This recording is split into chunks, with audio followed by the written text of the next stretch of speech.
ప్రియ పరిశుద్ధాత్మ దేవుని కొందనాలు, అదేవిధంగా పరలోక దేవుని స్వరించిన మీ అందరికీ మా హృదయపూర్వక వందనాలు పిల్లరా. ప్రతిరోజు మీ గురించి ప్రార్థన చేస్తాను, సంతోషంగా ఆనందంగా నడిపారా.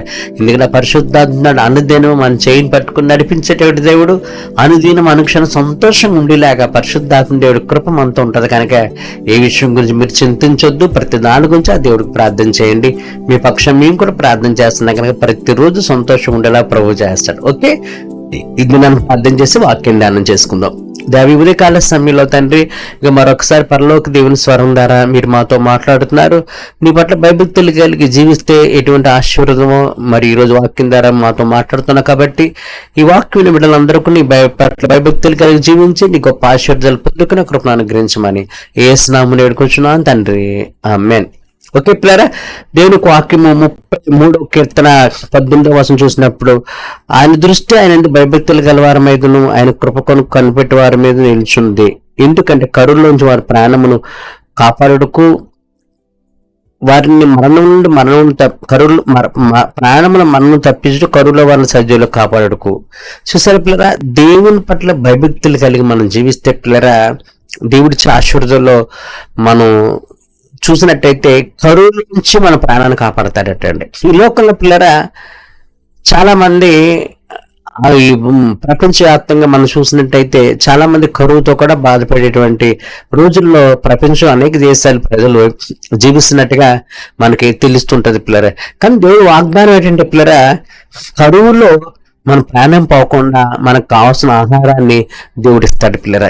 మీకు ఆహారం కొరవైనా, వస్త్రాలు కొరవైనా, ఆరోగ్యం కొరవైనా సరే, ఏదైనా కరువులో నుంచైనా సరే నీ ప్రాణం పోకుండా, నువ్వు ఇబ్బంది పడకుండా, నీ బాధపడకుండా ఎవరు కాపాడతారంటే ఆ తండ్రి దేవుడు కాపాడతాడటండి. ఆయన దృష్టి ఉంటుందట ఎవరి మీద? దేవుని పట్ల భయభక్తులు గల వారి మీద. కనుక కరువులో వారి ప్రాణమును కాపాడుటకు అని చాలా క్లియర్ గా ఉంది. కరువులో వారిని సజీవులుగా కాపాడుట. కనుక పిల్లరా, ఇది నీ ఇంట్లో ఏ కరువు ఉంది? ఆర్థికపరమైన కరువు ఉందా, లేదా ఆరోగ్యమైన కరువు ఉందా, లేదంటే వస్త్రాలకు కరువు ఉందా, లేదా మనశాంతికి కరువు ఉందా, లేదా సంతోషానికి కరువు ఉందా, లేదా ఆనందానికి కరువు ఉందా, లేదంటే కుటుంబంలో ఐక్యతకి కరువు ఉందా? ఏ కరువు ఉందో ఒకసారి నువ్వు ఆలోచించే ఆ కరువును దేవుడిని జీవితంలోంచి తీసేవాడంటే పిల్లరా, నేను చేయవలసిన పని ఏంటంటే దేవుని పట్ల భయభక్తులు కలిగి ఉండాలి. యేసునామమున జరుగును గాక. ఆయన వాక్యానికి లోబడి ఆయన వాక్యానుసారంగా జీవించడమే దేవుని పట్ల భయభక్తులు కలిగి జీవించడం. ఆయన వాక్యానికి లోబడి ఆయన పట్ల భయభక్తులు కలిగి జీవించాలంటే పిల్లరా, మన సొంత ఊహలు, తలంపులు, ఆలోచనలు పక్కన పెట్టాలి.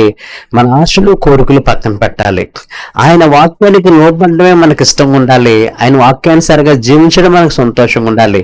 నిజంగా ఆయన వాక్యానికి లోబడి మనం జీవిస్తే నిజంగా జీవితం చాలా సంతోషంగా, ఆనందంగా ఉంటుంది పిల్లరా. ఇక్కడ మనం చూసినట్టయితే కరువులో మన ప్రాణాన్ని దేవుడు సజీవం కాపాడతాడట.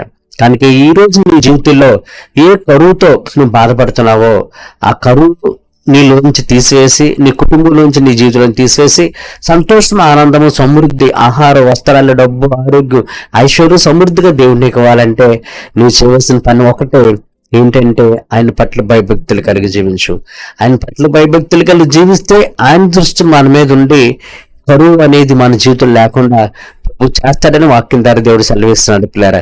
అదేవిధంగా మనం చూసినట్టయితే పిల్లరా 34వ కీర్తన 6వ వచనంలో, ఈ దీనుని మొరపెట్టగా యెహోవా ఆలకించును, అతని శ్రమలన్నిటి నుంచి అతన్ని రక్షించును. యెహోవా యందు భయభక్తులు గలవారి చుట్టూ ఆయన దూత కావలి ఉండి రక్షించును. గట్టిగల్లి శబ్దం పిల్లరా. చూసారా, ఆయన దూత కావలిని రక్షిస్తాడండి. చూడండి, ప్రధానమంత్రి, ముఖ్యమంత్రి, లేదా మంత్రులు, ఎమ్మెల్యేలు, ఎంపీలు చూసినప్పుడు, లేదా జిల్లా కలెక్టర్, ఎస్పీలు మనం చూసినప్పుడు వారి దగ్గర సెక్యూరిటీ గార్డులు ఉంటారు. ఆ సెక్యూరిటీ గార్డులు వాళ్ళు ఏం చేస్తారు? నిరంతరం కూడా రక్షిస్తుంటారు పిల్లరా. ఒక్కొక్కసారి సెక్యూరిటీ గార్డులు ఉన్నా సరే వాళ్ళ ప్రాణాలను ఎవరు కూడా రక్షించలేరు. ఇందిరాగాంధీని మనం చూసినట్టయితే పిల్లరా, ఇందిరాగాంధీ ప్రాణాన్ని తీసింది ఎవరంటే ఆమెకి కాసే సెక్యూరిటీ గార్డులే ఆమెను చంపేశారు. రాజీవ్ గాంధీ ఎంతమంది సెక్యూరిటీ ఉన్నా సభకి వెళ్ళినప్పుడు ఆయన చంపబడ్డాడు పిల్లరా. ఈ లోక సంబంధంగా సెక్యూరిటీ గార్డులు ఉన్నా సరే ఒక్కొక్కసారి మనం రక్షించడం వారి వలన కూడా కాదు, ఏసునామం జరుగును కాక. కానీ పిల్లరా, దేవుడు అంటున్నాడు, ఆయన దూత వారిని రక్షించును, ఆయన దూత కావులుండి వారిని రక్షించును. దేవుని దూత మనకి కావులుండి మనల్ని రక్షిస్తుంది. పిల్లరా, మనం ఏ పాట వారం పిల్లరా? ఈరోజు సెక్యూరిటీ గార్డ్ నీకు లోకక్షేమం కావాలంటే ఒక హోదా ఉండాలి. ఒక కలెక్టర్, ఎస్పీ, ఎమ్మెల్యే, ఎంపీ ఏదో ఒక హోదా ఉంటే గానీ సెక్యూరిటీ గార్డులు నీకు గవర్నమెంట్ ఇవ్వదు. కానీ ఇక్కడ ఏ హోదా లేకపోయినా ఆయన పట్ల భయభక్తులు కలిగిన జీవితం ఉంటే చాలంట, దేవుడు తన దూతలు ఏం చేస్తారంటే నీకు కాపుదలు ఇస్తాడు. ఎంత గొప్ప విషయం పిల్లరా! ఈ లోకక్షేమం సెక్యూరిటీ ఉన్నా సరే మన ప్రాణాలని ఆ సెక్యూరిటీ వలన కూడా మన ప్రాణాలు రక్షింపబడిన ఒక్కొక్కసారి సాధ్యం కాదు. కానీ ఆయన తన దూతను పంపినప్పుడు ఈ ప్రపంచం అంత ఏకమైనా సరే దేవుడు పంపిన దూత మనల్ని ఏం చేస్తాడంటే రక్షిస్తుంది. హిజ్కియా రాజు అష్షూరు రాజుతో యుద్ధం చేసినప్పుడు దేవదూత వచ్చి పిల్లరా ఒక్క రాత్రి కాలంలో 1,80,000 మంది అష్షూరు రాజు సైన్యాన్ని చంపేస్తుంది. హిజ్కియా రాజు ఉదయానికి యుద్ధానికి వెళ్తే అక్కడ అష్షూరు రాజు సైన్యంలో ఒక్కరు కూడా ఉండరు. వెళ్ళేటప్పుడు వాళ్ళందరూ కూడా చనిపోయి ఉంటారు పిల్లరా. ఒక్క దేవత 1,80,000 మంది సైన్యాన్ని చంపుతుంది. ఒక్క దేవత ప్రపంచాన్ని కూడా లయం చేయగలదు. దేవుని దగ్గర దూతలకి అంత గొప్ప శక్తి బలం ఉంది పిల్లరా. క్రీస్తునామం జరుగును కాక. కనుక పిల్లరా, అటువంటి దేవదూతలు దేవుడు నీకు నాకు కాపుదలుగా ఇస్తాడంట. మనల్ని ఖాయమని ఆయన తన దేవదూతలకి ఆజ్ఞాపిస్తాడంట. మనలో ఏముంది పిల్లరా? ఏ యోగ్యత, ఏ అర్హత ఉంది? ఒకే ఒక యోగ్యత, అర్హత కలిగి ఉండాలి. ఏంటంటే ఆయన వాక్యానికి భయపడే జీవితం, ఆయన పట్ల భయభక్తులు కలిగే జీవితము, ఆయన వాక్యానికి అనుగుణంగా ఉండే జీవితం ఉంటే చాలు. నేను రక్షించే బాధ్యత దేవుడు, నిన్ను నీ కుటుంబం రక్షించే బాధ్యత దేవుడు తన దూతలకు ఆజ్ఞాపిస్తాడట. ఆ దేవదూతలు ఏం చేస్తారంటే వాక్యం చెప్తుంది, ఆయన ఎందుకు భయభక్తులు గల వారి చుట్టూ ఆయన దూత కావులను రక్షిస్తుంది. చూసారా, ఎవరైతే భయభక్తులు కలిగి జీవిస్తారో వారి చుట్టూ దేవుడు దూత కావులుండి వారు రక్షిస్తాడండి పిల్లరా. కావచ్చు, ఇంట్లో కావచ్చు, బయట కావచ్చు, అన్ని ప్రాబ్లం రాకుండా కావచ్చు, ఏ కొరత లేకుండా కావచ్చు, ఆ దేవదూత వారికి తోడుగా ఉండి వారి చుట్టూ ఉండి వాటిని రక్షిస్తారా. ఈ రోజు నువ్వు భయపడుతున్నావా? మనుషుల గురించి భయపడుతున్నావా? శత్రువుల గురించి భయపడుతున్నావా? లేదా ఇంట్లో కరువు ఉందని భయపడుతున్నావా? లేదా ప్రాబ్లమ్స్ ఉన్నామని భయపడుతున్నావా? లేదా ఒంటరిగా ఉన్నామని భయపడుతున్నావా? లేదా శ్రమల మధ్య, ఇరుకుల మధ్య ఉన్నామని భయపడుతున్నావా? నువ్వు భయపడకు. నువ్వు ఒకే ఒక పనిచే, ఆస్తులు, అంతస్తులు, మేడమిద్దులు, చుట్టాల, బంధువులు, స్నేహితులు ఉన్నా లేకపోయినా నువ్వు చేయాల్సిన పని ఒకే ఒక పని ఏంటంటే దేవుని పట్ల భయభక్తులు కలిగి జీవించు. ఆయన వాక్యం ఉంటే నువ్వు ఆ వాక్యానికి లోబడి జీవించు. ఆ ఒక్క పని చేస్తే చాలు, ఆయన దేవదూత నీ చుట్టూ కావలుండి ప్రతి ఇరుకు నుంచి, ప్రతి ఇబ్బంది నుంచి నిన్ను కాపాడి నీకు కావాల్సిన ప్రతి విధమైన సహాయం చేస్తారు. అది వాక్యం చెప్తే చూడండి, ఈ దీనిని మొదలుపెట్టగా యెహోవా ఆలకించును, అతని శ్రమలన్నిటిలోంచి రక్షించును. కీర్తన 34 కీర్తన 6వ వచనం. చూసారా, దీని అంటే ఎవరు? దేవుని భయభక్తులు కలిగే వ్యక్తిలోనే దీనిమైన స్వభావం ఉంటుంది పిల్లరా. దేవునికి లోబడే వ్యక్తులే అంటారు దీనులు అంటారు. అలా దేవుని భయభక్తులు కలిగి ఎవరైతే జీవిస్తారో అతను కనుక ప్రార్థన చేస్తే దేవుడు అంటాడు అతని శ్రమలన్నిటిలోంచి అతను రక్షిస్తాడు. శ్రమలన్నిటిలోంచి వాక్యించి 1 కాదు, 2 కాదు, 3 కాదు, 4 కాదు, అతని జీవితంలో తను బతికినంత కాలంలో ఎన్ని శ్రమలు వచ్చినా సరే ఆ శ్రమలన్నిటిలోంచి దేవుడు అతను రక్షిస్తారట. ఏ శ్రమ జరుగును గాక. మన 80-80 సంవత్సరాల జీవితంలో ఎన్ని శ్రమలు ఉంటాయి? ఈ శ్రమలు అన్నిటి నుంచి కూడా దేవుడు రక్షిస్తారు. అది ఆరోగ్యం కావచ్చు, ఆర్థిక విషయాలు కావచ్చు, రాకపోకలు కావచ్చు, మనుషుల వల్ల వచ్చే కుంటలు వచ్చే ప్రాబ్లమ్స్ కావచ్చు, మరి ఏదైనా కానీ దేవుడు రక్షిస్తానని వాగ్దానం చేస్తున్నాడు. ఆమేన్. ఈ శ్రమలు జరుగును గాక. అయితే అలాగే దేవుడు మన శ్రమలు అన్నిటిలో నీ జీవిత కాలంలో నువ్వు బ్రతికిన 70-80 సంవత్సరాలు, 100 సంవత్సరాల్లో వచ్చిన ప్రతి శ్రమ నుంచి కూడా దేవుడిని రక్షిస్తానని వాగ్దానం చేస్తున్నాడు. అంటే దీవెన మనం పొందుకోవాలంటే మనం చేయవలసిన పని ఏంటంటే పేర దేవుని పట్ల భయభక్తులు కలిగి ఉండాలి. బైబిల్ చెప్తుంది దీనిలో దేవునికి లోబడేవాళ్ళు, దేవుని వాక్యానికి వెంటనే లోబడేవాళ్ళు. కనుక ఈ రోజు నా ప్రియ సహోదరి సహోదరుడా, దేవుని పట్ల విశ్వాసం కలిగి, నమ్మకం కలిగి నువ్వు జీవిస్తున్నావా? ఆయన సృష్టికర్త దేవుడని, ఆయన పాపం రక్షకుడని, ఆయన నరకం తప్పిస్తాడని, పరలోక రాజ్యం ఇస్తాడని, ఈ లోకంలో కూడా అన్ని దినము నీ చేపట్టుకొని నేను నడిపిస్తాడని ఒక విశ్వాసం కలిగి, నమ్మకం కలిగి జీవిస్తున్నావా?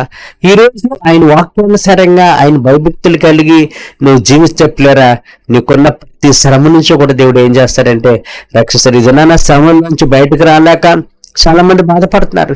శ్రమలోంచి బయటకు రాలేక చాలా మంది ఇబ్బంది పడుతున్నారు. శ్రమలోంచి బయట రాలేక మనశ్శాంతి లేక, సంతోషం లేక, ఆనందం లేక ఎంతో మంది బాధపడుతున్నారు. ప్రియమైన వాళ్ళారా, ఇది నీకు అటువంటి బాధ అవసరం లేదు నా ప్రియ సహోదరి సహోదరుడా.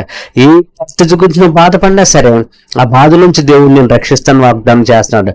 అందుకే వాక్యం చెప్తుంది, అతని శ్రమలు అన్నిటిలోంచి అతను రక్షిస్తాడు. ఈ రోజు నీకున్న శ్రమలు ఎన్ని ఉన్నాయో వాటి అన్ని శుద్ధ ఆత్మ దేవుడు నేను రక్షిస్తానని మాట్లాడుతున్నాడు నా ప్రియ సహోదరి సహోదరుడా. అయితే నేను చేసిన పని ఏంటంటే ఆయన వాక్యానికి భయపడి ఆయన వాక్యం చెప్పినట్టుగా జీవిస్తే చాలా. మన సొంత ఊహలు, తలంపులు, మన ఆశలు, కోరికలు పక్కన పెట్టి సంతోషాన్ని, ఆనందాన్ని, శాంతి, సమాధానాన్ని, సమృద్ధిని ఇచ్చే ఆ దేవుని యొక్క వాక్యానికి లోబడి జీవించడమే దేవుని పట్ల భయభక్తులు కలిగి జీవించడం. అలా జీవిస్తే చాలు మన దేవతో కావులను రక్షిస్తుంది.